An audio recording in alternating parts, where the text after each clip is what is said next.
NEET परीक्षा को लेकर वर्तमान समय में पूरे देश भर में विरोध देखने को मिल रहा है। इसी कड़ी में सोमवार को केंद्रीय शिक्षा मंत्री व परीक्षा एजेंसी के डायरेक्टर से तत्काल इस्तीफा दिए जाने के साथ ही पुनः परीक्षा कराने की मांग को लेकर सोमवार को भारतीय छात्र संगठन ने सड़क पर उतरकर प्रदर्शन किया। इस दौरान उन्होंने कालीपुत्ती चौक पर नेशनल टेस्टिंग एजेंसी का पुतला दहन कर जमकर विरोध जताया। हालांकि पुतला दहन के दौरान बड़ी संख्या में पुलिस का बल तैनात रहा, जिसने पुतला दहन करते ही उसे बुझा दिया।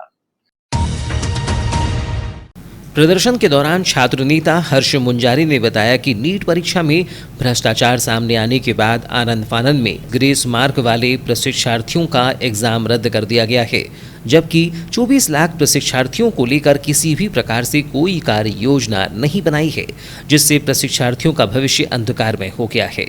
उन्होंने बताया कि जिस तरह से नीट परीक्षा नेशनल टेस्टिंग एजेंसी के द्वारा इतना बड़ा भ्रष्टाचार किए जाने के बाद भी केंद्र सरकार के शिक्षा मंत्री चुपचाप बैठे हुए हैं और कोई कड़ी कार्यवाही करने की बजाय मामले में लीपापोती कर रहे हैं। जैसे कि 2024 में नीट घोटाला जो हुआ है, हमारे जो शिक्षा मंत्री है उनका कोई ध्यान नहीं है। 1536 बच्चों का जो ग्रेस मार्क दे दिया गया है,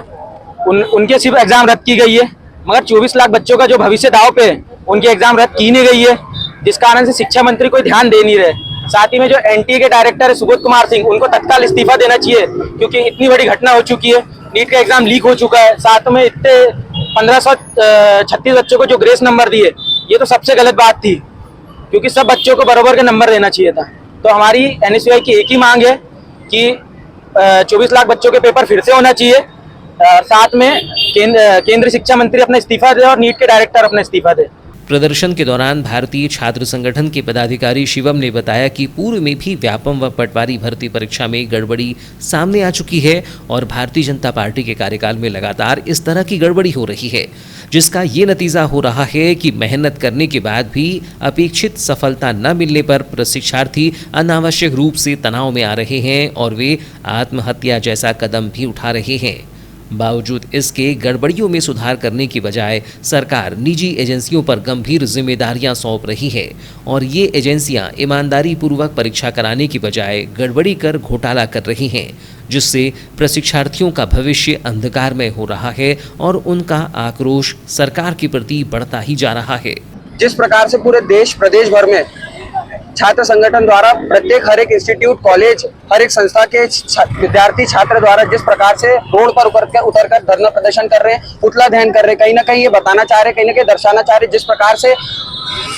जिस प्रकार से नीट का घोटाला सामने आया है। लगातार पिछले कई वर्षों से कई एग्जाम ऐसे सामने आए, जैसे व्यापम घोटाला हो गया, पटवारी घोटाला हो गया, ये उसका तीसरा पार्ट कहलाया जाएगा, जिसके एक और बार हमारे सामने भारतीय जनता पार्टी की सरकार रहने के बाद एक और बार यहाँ पे एक बहुत बड़ा घोटाला हुआ, जिससे कई अनेक छात्राओं ने सुसाइड करने का प्रयास किया, जिसमें कि 3 से 4 छात्रों ने सुसाइड कर चुके हैं। जिस प्रकार से गुजरात में 2.5 करोड़ रुपए का एक स्पष्ट सामने आया, पुलिस प्रशासन के सामने आया कि ये कहीं ना कहीं घोटाला सामने आया, और शिक्षा मंत्री इस बात को कबूल करने के लिए राजी नहीं हो रहा है कि कहीं ना कहीं सच्चाई में घोटाला है। पूरे देश प्रदेश के अंदर ये साबित हो चुका है, दर्शा चुका है कि कहीं ना कहीं यहाँ पे नीट का घोटाला सामने आया है, पर शिक्षा मंत्री अभी भी चुप बैठे हैं। इसका कारण साफ है, कहीं ना कहीं ये जो सरकार ने जो प्राइवेट एजेंसियों के ऊपर जिम्मेदारी सौंप दी है एग्जाम लेने की, कहीं ना कहीं ये उनके ऊपर पूरा निर्भर करता है कि किस प्रकार से एग्जाम को संचालित करना है। पर ये कहीं ना कहीं दर्शाना चाह रहे हैं कि ये कहीं ना कहीं धांधली का प्रकरण बनाते हुए धांधली करने का प्रयास कर रहे हैं। बीते 20 सालों से मध्य प्रदेश में भारतीय जनता पार्टी की सरकार है और पिछले 10 सालों से भारतीय जनता पार्टी की सरकार केंद्र में, और 5 साल और मिल गए उनको,